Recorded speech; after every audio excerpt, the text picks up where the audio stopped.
আসসালামু আলাইকুম প্রোকোডারে আপনাকে স্বাগতম। আমার এই চ্যানেলে যদি আমি বলি যে সিঙ্গেল একটা রিকোয়েস্ট যেটা সবথেকে বেশি এসছে সেটা হচ্ছে যে ওয়েব ডেভেলপমেন্টের জন্য বা ওয়েব ডিজাইনের জন্য সবথেকে কম বা বাজেটের মধ্যে একটা ডেস্কটপের কনফিগারেশন বলার জন্য।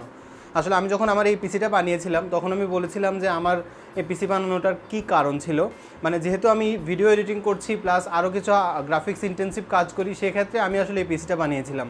কিন্তু ওয়েব ডিজাইন বা ওয়েব ডেভেলপমেন্ট শেখার জন্য এই পিসিটা ইম্পর্টেন্ট না। তারপরও আপনাদের অনেকেই আমার কাছে জানতে চেয়েছেন যে ভাই আমরা যদি নতুন একটা পিসি বিল্ড করতে চাই বাজেটের মধ্যে তাহলে কি পিসি বিল্ড করব। তো গত সপ্তাহে আমি আমার ফ্রেন্ডের জন্য একটা পিসি বিল্ড করেছিলাম। তো বর্তমানে আসলে তার জন্য আমার কাছে মনে হয়েছে অনেক বাজেট দিয়ে একটা পিসি বানানোর থেকে বাজেটের মধ্যে একটা পিসি বানানোটা অনেক বেশি গুরুত্বপূর্ণ। আর আজকের ভিডিওতে আমি সেই পিসিটার সম্পর্কে একটা বেসিক ধারণা দিব যে আমি যে পিসিটা কীভাবে বিল্ড করেছিলাম। তাই আপনি যদি পিসি বিল্ড সম্পর্কে জানতে চান বা এই পিসিটা আমি কীভাবে বিল্ড করেছি ওয়েব ডেভেলপমেন্টের জন্য, তাহলে ভিডিওটা আপনার জন্য দেখতে থাকুন। ফিরে আসছি ইন্ট্রোর পর।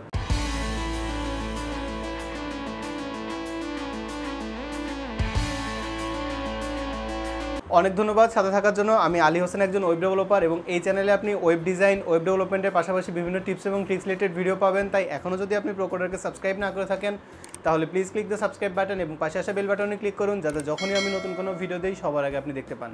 তো যেমনটা বলছিলাম, পিসি বিল্ডের জন্য আমার ফ্রেন্ড আমাকে কয়েকদিন ধরেই বলছিল যে একটা সে পিসি বিল্ড করতে চায়।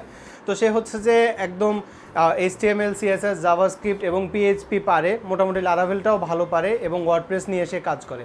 তো সে হচ্ছে যে আগে একটা পিসিতে কাজ করতো, সেই পিসিটা নষ্ট হয়ে যাওয়ার পর সে নতুন একটা পিসি বিল্ড করবে, কিন্তু সে চাচ্ছিল যে বাজেটের মধ্যে একটা পিসি বিল্ড করতে। তো তারপর আমি আর ও দুজন একসাথে IDB গিয়েছিলাম, গিয়ে হচ্ছে আমরা এই পিসিটা বিল্ড করেছিলাম। তো পিসি বিল্ডের ক্ষেত্রে আমি আসলে দেখলাম যে ওয়েব ডিজাইন বা ওয়েব ডেভেলপমেন্টের জন্য আসলে খুব পাওয়ারফুল গ্রাফিক্স কার্ড বা পাওয়ারফুল প্রসেসরের কোনো দরকার হয় না। মানে আপনার বেসিক লেভেলের যে কাজ, কারণ আপনি দেখবেন যে কোডগুলো যে আপনি করেন, কোডগুলো আপনি কিন্তু কোনো একটা .html ফাইল বা CSS ফাইলে করেন, যেগুলো আসলে 2-3 কিলোবাইট 4 কিলোবাইট সাইজের একটা ফাইল, যেগুলোকে মেনটেন করার জন্য আসলে খুব ভালো কনফিগারেশনের দরকার হয় না। এর পাশাপাশি কোড এডিটর, যেমন VS কোড এডিটর উপর আমার একটা টিউটোরিয়াল আছে, বা ব্র্যাকেট এর উপরও আমার একটা টিউটোরিয়াল আছে, বা আপনি যে কোনো কোড এডিটরের কথা যদি আপনি বলেন দেখবেন তারাও খুব লাইট ওয়েট সফটওয়্যার। আর একটা সফটওয়্যার যেটা একটু দরকার হয় সেটা হচ্ছে অ্যাডোবি ফটোশপ। তো ফটোশপের একদম লেটেস্ট যে 2020 বা 2021 যে ভার্সন, সেটাও হচ্ছে যে এপিসিতে খুব ভালো কাজ করে। তো এসব কথা চিন্তা করে আমি ওর জন্য যে প্রসেসরটা সিলেক্ট করেছিলাম সেটা হচ্ছে Core i3 9 জেনারেশনের একদম লেটেস্টটা।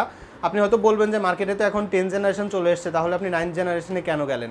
আসলে 9 জেনারেশনে যখন আপনি ক্লক স্পিড দেখবেন এবং 10 জেনারেশনের ক্লক স্পিড প্লাস হচ্ছে যে এক্সট্রা কোর কাউন্ট যখন আপনি দেখবেন, তখন আপনি অবশ্যই বুঝতে পারবেন যে এখনও 10 জেনারেশনের এস্টাবলিশড যে প্রসেসরটা সেটা এখনও মার্কেটে আসেনি। সেক্ষেত্রে আমি Core i3 ভ্যারিয়েন্টটা নিয়েছি 9 জেনারেশনের।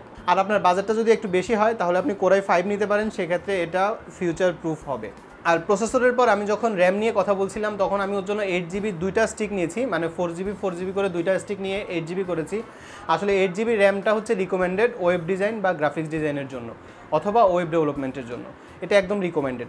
তো আপনি হয়তো বলবেন যে একটা 8GB নেওয়া যেত, আমি কেন দুইটা 4GB 8GB নিলাম? সিঙ্গেল চ্যানেল র্যামের প্রবলেম কি? বছর দুয়েক আগে আমরা রাইজেনের একটা এপিইউ বেঞ্চমার্ক করতে গিয়ে টের পাই যে সিঙ্গেল চ্যানেল র্যামে ডুয়াল চ্যানেল থেকে প্রায় 50% পারফরমেন্স লেস পাওয়া যাচ্ছে। পিসি বিল্ডার্সের একটা ভিডিও আছে অলরেডি র্যামের উপর, আমি রিকমেন্ড করছি ভিডিওটা দেখে আসার জন্য। সেখানে তারা খুব ডিটেইলে বলেছে। এর পাশাপাশি লাইনাস টেক টিপস সহ আরও যে টেক রিলেটেড চ্যানেলগুলো আছে সেখানেও আপনি দেখতে পারেন। আসলে সিঙ্গেল চ্যানেল র্যামের থেকে ডুয়াল চ্যানেল র্যাম প্রায় 30 to 70% এক্সট্রা পারফরমেন্স দেয়। মানে আপনি যদি একটা 8GB র্যামে আপনি যা পারফরমেন্স পাবেন, দুইটা 4GB প্লাস 4GB সমান 8GB র্যাম তার থেকে বেশি পারফরমেন্স দিবে। তো সেক্ষেত্রে আমি দুইটা স্টিক নিয়েছি, একটা 4GB করে 2400 র্যাম। আর স্টোরেজের ব্যাপারে যদি আমি বলি, তো ওয়েব ডিজাইন, ওয়েব ডেভেলপমেন্ট বা গ্রাফিক্স ডিজাইনের জন্য আসলে খুব বেশি স্টোরেজের প্রয়োজন হয় না, কিন্তু ফাস্ট স্টোরেজের অনেক বেশি দরকার হয়। তো আপনি যদি হার্ড ডিস্ক কিনতে যান তাহলে একটা হার্ড ডিস্কের প্রাইস মোটামুটি 35 থেকে 3600 টাকার মধ্যে। আর স্টোরেজ হিসাবে আমি হার্ড ডিস্কের থেকে SSDটাকে সবসময় বেশি প্রেফার করি। তো আমি ওর জন্য হচ্ছে যে অ্যাপাচারের 120GB SSDটা নিয়েছিলাম। কিন্তু আপনার যদি মার্কেটে অ্যাভেলেবেল থাকে তাহলে SSD হিসাবে আমি রিকমেন্ড করছি ট্রান্সেন্ডের SSDটা। আর কেন ট্রান্সেন্ডের এসএসডি বেস্ট সেটা দেখার জন্য আপনি পিসি বিল্ডার্সের ওয়েবসাইটে যেতে পারেন। তাদের ইউটিউব চ্যানেলে হচ্ছে যে তারা এসএসডির উপর যে ময়নাতদন্ত করেছিল সেখানেও আমরা দেখেছিলাম যে তারা যে অত সুন্দর করে করেছে যে কেন কোন এসএসডিটা বেস্ট, এবং আমি তাদের এসএসডি সেই ভিডিওটা দেখার পর আমিও কনফিগার করেছিলাম। আমার এই ল্যাপটপে এই কম্পিউটারে হচ্ছে দুইটা এসএসডি, একটা হচ্ছে অ্যাপাচারের প্যান্থার আর একটা হচ্ছে যে ওয়েস্টার্ন ডিজিটালের এসএসডি। এর পাশাপাশি আমার ল্যাপটপে হচ্ছে এনভিএমই এসএসডি। তো আমি হচ্ছে যে সব তিনটার স্পিড চেক করার পর আমিও বুঝতে পেরেছিলাম যে তাদের যে অ্যাসেসমেন্টটা সেটা প্রায় অ্যাকিউরেট, প্রায় বলবো না, অ্যাকিউরেট। তো তাই আমি আপনাকে রিকমেন্ড করছি, আপনি যদি মার্কেটে 2.5 ইঞ্চের এসএসডি খুঁজতে যান সেক্ষেত্রে আপনি যদি ট্রান্সেন্ড অ্যাভেলেবেল পান অবশ্যই ট্রান্সেন্ড নেবেন, যদি না পান তাহলে অ্যাপাচারের প্যান্থারটা দেখতে পারেন। যেহেতু ওয়েব ডিজাইন বা ওয়েব ডেভেলপমেন্টের জন্য অনেক স্টোরেজের দরকার হয় না, তাই আমি হার্ড ডিস্কটাকে স্কিপ করে গেছি। যদিও আমি তাকে বলেছি যে তুমি যদি পরে চাও তাহলে হার্ড ডিস্ক অ্যাড করতে পারবা তোমার পিসিতে। আর পাওয়ার সাপ্লাইয়ের ক্ষেত্রে আমি জাস্ট বেসিক লেভেলের একটা পাওয়ার সাপ্লাই নিয়েছিলাম যাতে করে মোটামুটি সব কাজগুলো সুন্দরভাবে হয়ে যায়। এই পিসিটার জন্য আমি যে মাদারবোর্ডটা সিলেক্ট করেছিলাম সেটা হচ্ছে গিগাবাইটের H310M। এই মাদারবোর্ডটা আমার কাছে ভালো মনে হয়েছে এই বাজেটের মধ্যে, যেহেতু এটা আমাদের একটা বাজেট পিসি, এবং এই মাদারবোর্ডে হচ্ছে আপনি i7 পর্যন্ত ব্যবহার করতে পারবেন, বাট নট রিকমেন্ডেড। আপনি i3 অথবা i5 প্রসেসরের জন্য এই মাদারবোর্ডটা আপনি অনায়াসে নিতে পারেন এবং ব্যবহার করতে পারেন, এবং এটাতে মোটামুটি সব রিকমেন্ডেড পোর্টগুলো আছে, যেমন VGA, HDMI, এর পাশাপাশি USB 3.0, USB 2.0, এছাড়া PS2 মাউস এবং কিবোর্ড লাগানোর পোর্টগুলোও আছে, যদিও এখন আর PS2 কিবোর্ড বা মাউস খুব একটা পাওয়া যায় না। মানে প্রয়োজনীয় সব ধরনের পোর্টগুলোই এই মাদারবোর্ডে অ্যাভেলেবেল। আর চেসিসের ব্যাপারে আমি আসলে খুব বেশি ঘাটাঘাটি করিনি, জাস্ট বাজেটের মধ্যে 1500-1600 টাকার মধ্যে একটা চেসিস নিয়েছিলাম। তো এই টোটাল আমার পিসি বিল্ডে খরচ পড়েছিল মোটামুটি 24,500-র মতো। এরপর আপনি মনিটরের ব্যাপারে আমি আসলে কিছু বলছি না, কারণ মনিটরটা আপনার নিজস্ব চয়েস। আপনি যদি চান তাহলে এই মনিটরটা কিনতে পারেন, এটা প্রায় 14,500 টাকা। আবার আমার এই মনিটরটা নিতে পারেন, এটা প্রাইস 9,100 টাকার মতো। আবার এইচপির অনেকগুলো মনিটর আছে 10,000 টাকার আশেপাশে, মানে আপনি 10,000 টাকার আশেপাশে আপনি অনেক মনিটর নিতে পারেন, যে মনিটরগুলো হচ্ছে 22 ইঞ্চি। এর পাশাপাশি আপনি যদি 18.5 ইঞ্চির মনিটরগুলো নেন সেগুলো আবার 5 থেকে 6,000 টাকার মধ্যে। তো মনিটরের ব্যাপারটা হচ্ছে আপনার পছন্দ অনুযায়ী বা আপনার কাজ অনুযায়ী, আপনার যেরকম প্রয়োজন হয় সেরকম। তবে ওয়েব ডিজাইন বা ওয়েব ডেভেলপমেন্টের জন্য আমার কাছে মনে হয় 22 ইঞ্চি যে কোনো একটা মনিটর আপনি নিতে পারেন আপনার বাজেট অনুযায়ী বা আপনার চয়েস অনুযায়ী। হ্যাঁ, যে মনিটরটা আপনার সেটআপের সাথে যায়, যে মনিটরের ডিজাইনটা আপনার সাথে যায়, আপনি সেটা নিতে পারেন। তবে আপনি আমার কাছে যদি রিকমেন্ডেড ব্র্যান্ড জানতে চান তাহলে আমি বলবো আপনি এইচপি বা ডেলের মধ্যে থাকার চেষ্টা করবেন।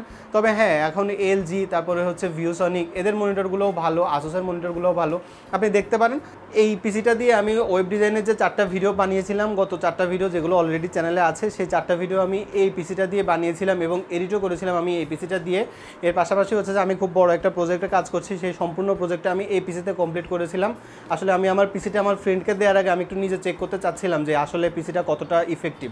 তো সেক্ষেত্রে যেহেতু আমার কাছে মনে হয়েছে খুব ভালোভাবে কাজ করছে এবং আর এটাতে কোনো আপগ্রেড বা কোনো কিছু দরকার নেই, সেক্ষেত্রে আমি আর রিকমেন্ড করতে পারি আপনাকেও আপনি এই পিসিটা কিনতে পারেন। আমি এই পিসিটা নিয়েছিলাম আইডিবি ভবন থেকে, এবং আপনারা অলরেডি জানেন যে আমার মামার দোকান আছে আইডিবিতে, নেক্সাস লেভেল 2-তে, এবং লিঙ্কটা আমি ডেসক্রিপশানে দিয়ে দিব। ভিডিওটা স্পন্সর না, জাস্ট আপনারা ওখানে গিয়ে যদি আমার কথা বলেন, আলী হোসেন, বা আমার চ্যানেলের কথা বলেন প্রোকোডার, আমি আপনাকে এটুকু অ্যাসিওর করতে পারি আইডিবিতে যে কারো থেকে আপনি ভালো সার্ভিস পাবেন এবং ভালো প্রাইস পাবেন। একবার অন্তত মেরে আসতে পারেন তাদের দোকান থেকে।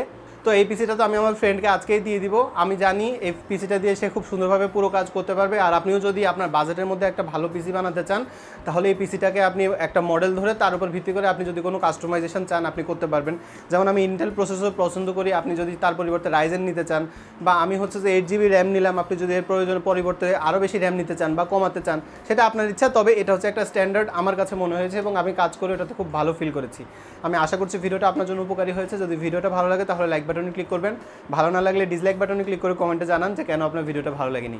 এখনও প্রোকোডারকে সাবস্ক্রাইব না করে থাকলে please click the subscribe button এবং পাশে আসা বেল বাটনে ক্লিক করুন, যাতে যখনই আমি নতুন কোনো ভিডিও দিই সবার আগে আপনি দেখতে পান। সুস্থ থাকবেন, নিরাপদ থাকবেন, প্রোকোডারের সাথেই থাকবেন। ধন্যবাদ।